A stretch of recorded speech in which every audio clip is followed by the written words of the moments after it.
Well, it's time to decode Trump's pill of paracetamol paranoia. Well, hi there. You're watching Decoding Now with me, Meghna Deka.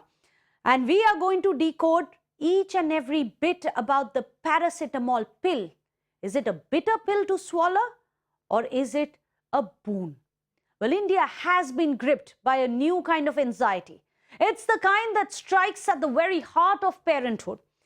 Is an innocent-looking paracetamol safe for pregnant women, or will it possibly lead to autism in their future children? This isn't merely a clinical debate, it's a deeply emotional whirlwind of emotions.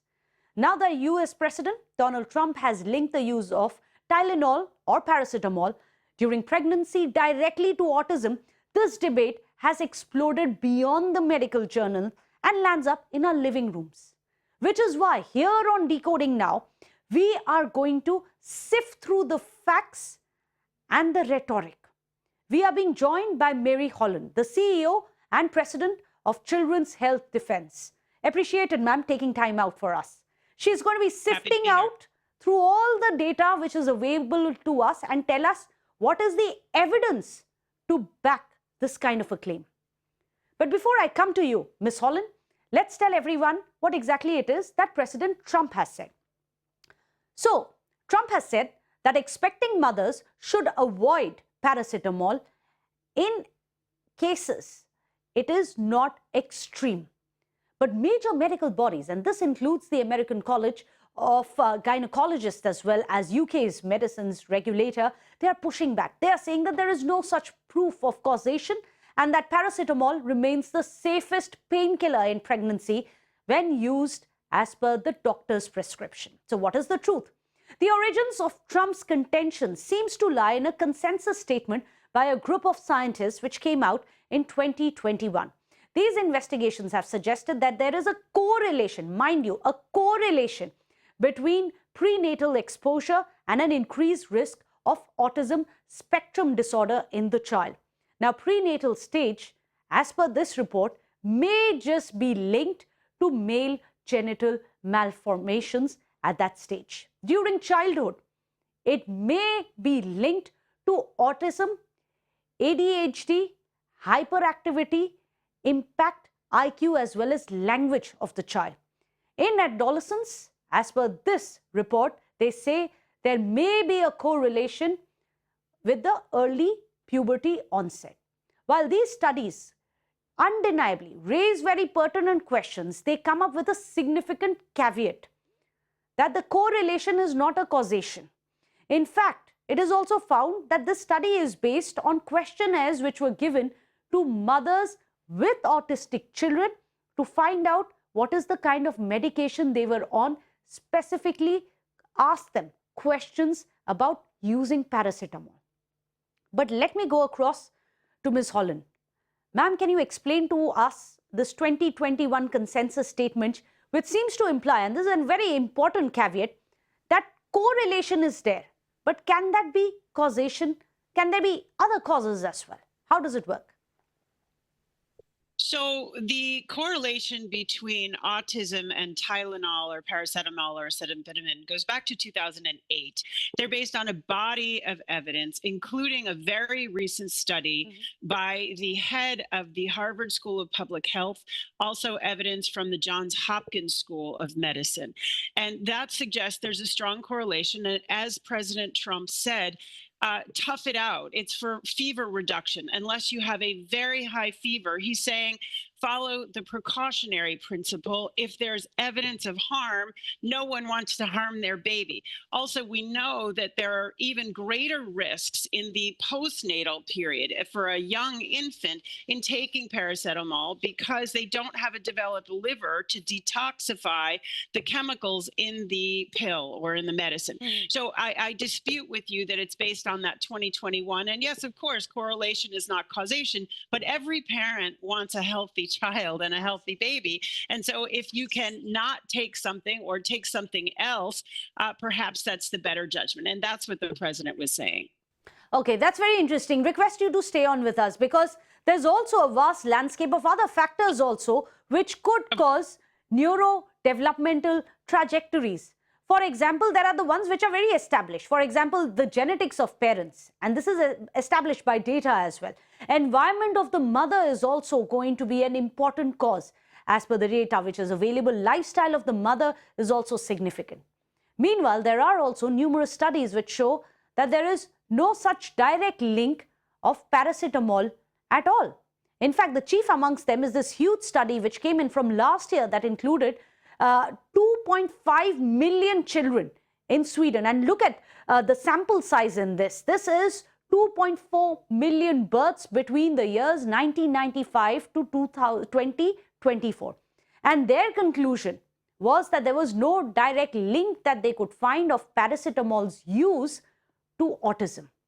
Now, interestingly, after President Trump's statement, you also have the Autism Science Foundation, which has come out with a statement. In their statement, they say that it is misleading and undermining public health. Such association is inconsistent with science and that families deserve more factual clarity. But let's also tell you where the world stands when it comes to the use of paracetamol during pregnancy. For example, in UK, it is approved. It is approved in EU as well by the EMA. US has approved it as well. Of course, now you have an updated advisory by the FDA as well. Australia too, it is approved as well as in India. All of this, of course, is going to be on a doctor's prescription, especially when it comes to expecting mothers. So, Ms. Holland, there are also different contradictory studies which are coming out as to what President Trump has said. If it's found to be safe across so many nations, across so many decades, can paracetamol then be directly led to autism in a baby? Or do we simply do not know enough at this stage? So no one is suggesting, including President Trump or Secretary Kennedy, that Tylenol or paracetamol is the only cause of autism, but it seems to be an important cofactor. The Autism Science Foundation is well known as basically a puppet for the pharmaceutical industry. Similarly, I'd be very interested to know who funded that Swedish study that had 2.4 million people in it. It is not hard to manipulate scientific studies to the result that you want, especially with epidemiology. So it's critical to know who are the authors, who's paying them, what are their ties to the pharmaceutical industry, and you haven't disclosed that. This is the Swedish government, because at the time of every birth, they were already looking into this entire possible link between paracetamol and babies. And if there were any such data which they had been collecting, this is throughout the year and was done by the Swedish government. This was done at the hospital level as well, at the time of birth. Well, again, the United States, what they discussed yesterday in the press conference was not taking this away from pregnant women. In fact, they said if you absolutely need it, you should use it. But they're talking about putting a warning label on it and also talking about doing more science. Of course, more science is always welcome. But the sign since 2008, so almost, 20 years, suggests that there may be risks and everybody wants healthy children. So I think that you're mistaking sort of calling this the only cause for essentially the precautionary principle, which is what the president was discussing. So as a precaution, but not the only cause. I'd request you, ma'am, to stay with us. But why is paracetamol the first choice for doctors across several of the nations? And this includes India as well. Well, sample this. As per the doctors, they say that uncontrolled fever for an expecting mother can be very dangerous for a baby, and that needs to be controlled by a drug such as paracetamol. Doctors here have also said untreated fever or pain can also pose as risk for an unborn baby. There are also side effects like high BP, which can be detrimental to the child. It also, however, appears in breast milk, which is why the quantity is going to be safe only if it is taken in small quantities and as per the doctor's prescription.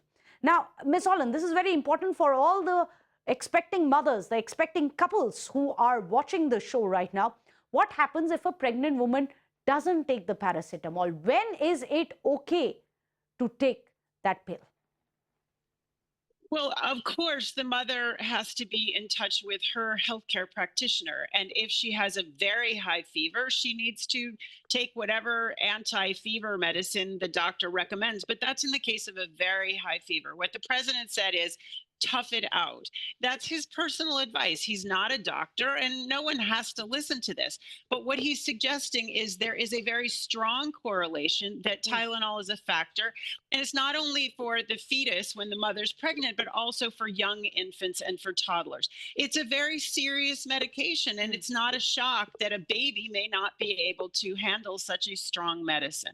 And the effects of this, Miss Holland, you think could go beyond at the time when they are born? It could even go all the way up to their adolescence? Oh, absolutely. I mean, that's the issue. Autism it's generally recognized not before age 5.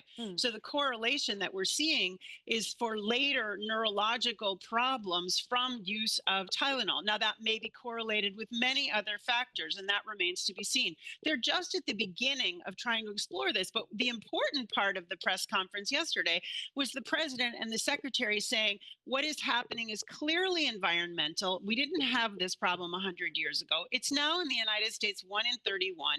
It's 1 in 12 and a half boys. This is unacceptable. It's artificial, and they're going to get to the bottom of it. That's what's really important about the press conference yesterday. Not necessarily that they talked about Tylenol or they talked about vaccines. It's that this is a man-made illness that has to be examined seriously because it is absolutely affecting us on a mass scale.